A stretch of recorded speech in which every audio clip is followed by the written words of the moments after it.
the Lord, and mighty in power. His understanding is infinite.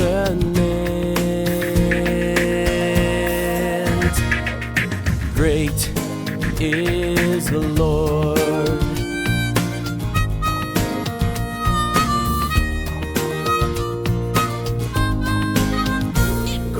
God is powerful, infinitely powerful. He made all the stars, the sun, and moon. Great big galaxies, a universe of mysteries. He can do what no one else can do.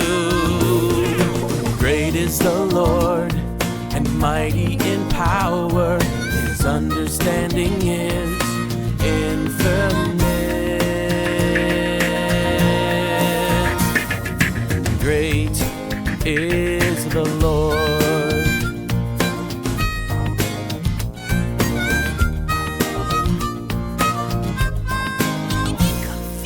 God's incomprehensible, His strength is inconceivable. He made things that no one else can see. Tiny, tiny molecules and stars and planets far from view. The God who made it all created me. Great is the Lord, and mighty in power. His understanding is infinite.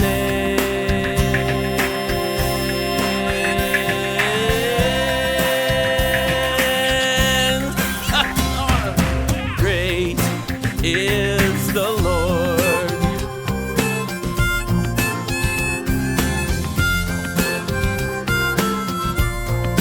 Great is the Lord.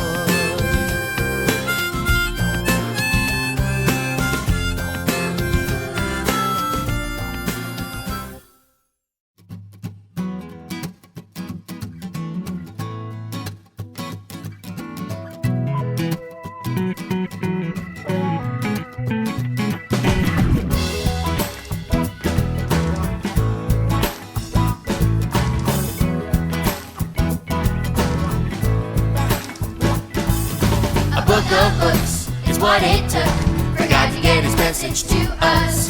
He wrote it out, there is no doubt. He didn't want to leave us clueless. God put it all together and gave us all a perfect book. Old Testament! Genesis, Exodus, Leviticus, Numbers. Then there's Deuteronomy. Joshua, Judges, Ruth, 1st and 2nd Samuel, 1st and 2nd Kings, 1st and 2nd Chronicles, Ezra and Nehemiah. Esther, Job, Psalms, Proverbs. Keep it going. Ecclesiastes and the Song of Solomon, Isaiah, Jeremiah, Lamentations, Ezekiel, Daniel, Hosea, Joel, Amos, Obadiah, Jonah, Micah, Nahum, Habakkuk and Zephaniah, Haggai and Zechariah. Don't forget good old Malachi. A book of books is what it took for God to get His message to us. He wrote it out, so there is no doubt. He didn't want to leave us clueless. God put it all together and gave us all a perfect book.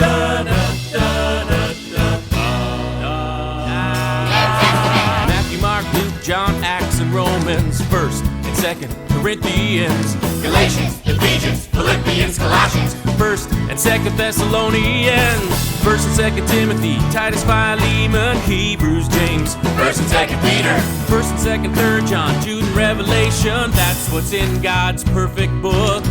All right, to the book of books. The book of books is what it took for God to get His message to us. He wrote it out, there is no doubt. He didn't want to leave us clueless. No, God put it all together, gave us all. God put it all together, gave us all. God put it all together and gave us all a perfect book.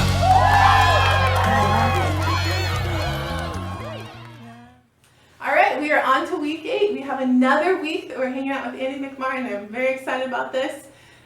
Please put your listening ears on. If you're a little wiggly, turn around and circle a few times before you sit back down. Thank you for being here tonight. Hi, remember me? My name is Andy McMartin. Can you remember where I live? Bet some of you guys remember that. We live in Senegal, West Africa. Last week we talked a little bit about what kids' lives were like in town. Today we're going to talk a little bit about the village and what kids' life are like there. Just like we did last week, we're going to look at some different photos, and I want you to look at them and try to decide what's different about these. How are these different from how you're used to living life? Remember that different doesn't mean bad. Different is just a different way of living. All right, let's first talk about houses. Let me show you a picture of a house in a village. I want you to look at this house, and I want you to notice, how is this different from my house?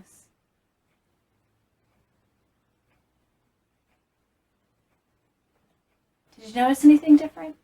I bet some of you guys noticed that these houses are round. That's different from our houses here. A lot of our houses are more squares or rectangles. And the roofs are made of grass. And the house is actually pretty small. Well, the reason that it's so small is that people really only sleep in their house. They don't do anything else in there. They do everything else outside. They do their cooking outside. They play outside. They do school outside. Everything else is outside except for when it's time to go and sleep. So all they need is enough room for everyone to sleep on the floor. But that's a bit different from your house. If you tried to do everything outside here when it rains all the time, that'd be quite miserable. But there, we don't have much rain. And so people are able to do most of their things outside during the day. And they just need to go in their houses at night. Let's talk about the morning. First thing that people do when they wake up in the village is that the kids have to go and get water. What do you do to get water in the morning? I bet you go and just turn on your faucet and put water in a cup, or maybe you wash your hands or something like that. But that's not so easy in the village. In order to get water, the first thing they have to do is they have to go to a well. This is a picture of a well. You'll see that there's a big bucket, and each morning, after walking to the well, they have to let that bucket down into the water, goes really deep, and then they pull water up, and they pour that into big containers, and then they will carry those containers back to their house to be able to have water for the day. So this means if they want to do anything with the water, they can't just turn on the faucet, but they have to use a bucket of water, and they'll get that water and use it for whatever they need it for. Let's take the example of washing hands. You'll see in these pictures here that first you have to take the cup, scoop the water out of the bucket, pour it on their hands, then you soap up, and then after soaping up, you can pour the water on your hands again and put the cup back in the bucket. So that's kind of what it's like in order to be able to use water there.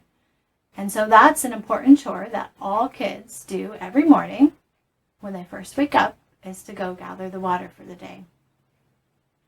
After getting their water for the day, it's time for school. So let's look at a picture of school. I want you to look at this picture and think about how this might be different from your school.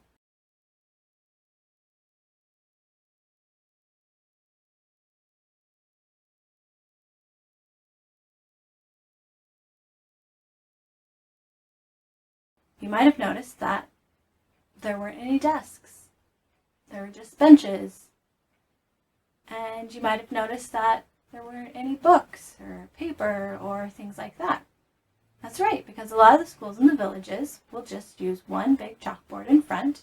The kids will sit there and they'll listen. They don't have the same supplies that we have here, and so they just learn in a different way. So school can look quite different from how it looks here. After school, each kid has a different task. So if you're a girl, that task is cooking. So let's look at cooking.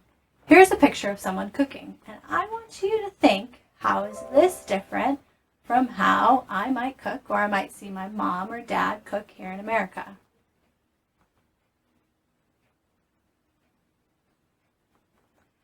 I bet you noticed that, for one, they were cooking over a fire, and I bet your mom and dad don't cook over a fire in your house, because that might cause a problem.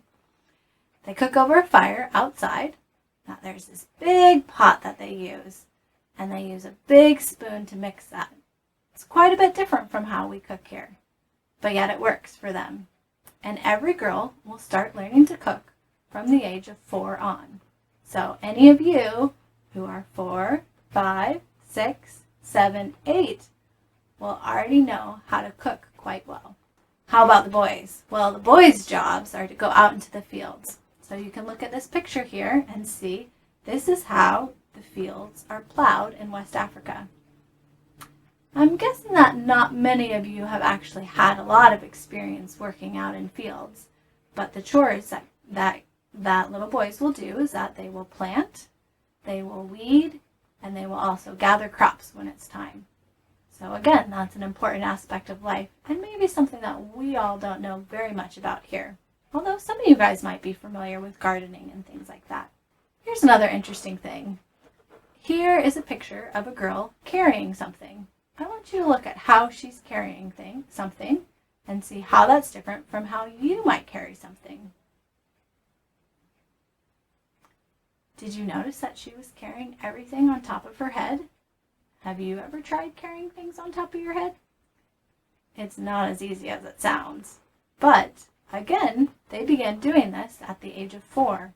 They will begin by carrying small things on their head and getting used to it. So by the time that they're your age, you would actually be quite skilled at carrying things on your head if you lived in West Africa. So as you can see, life is quite different for kids in the village. It's even different from kids who live in town, and as I imagine from you guys who live here in America.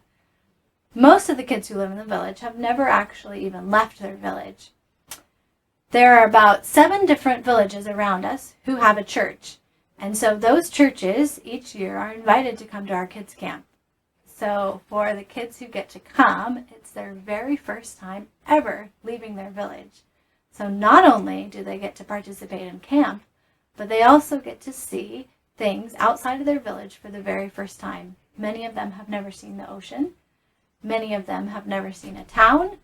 Many of them have never gotten to do a craft even once in their life. And so as you can imagine, not only is it a great opportunity for them to hear about God and to study God's Word, but it's also a chance for them to experience things that they've never gotten to experience in life before. It's just an amazing time and an amazing way that God gets to impact these kids' lives.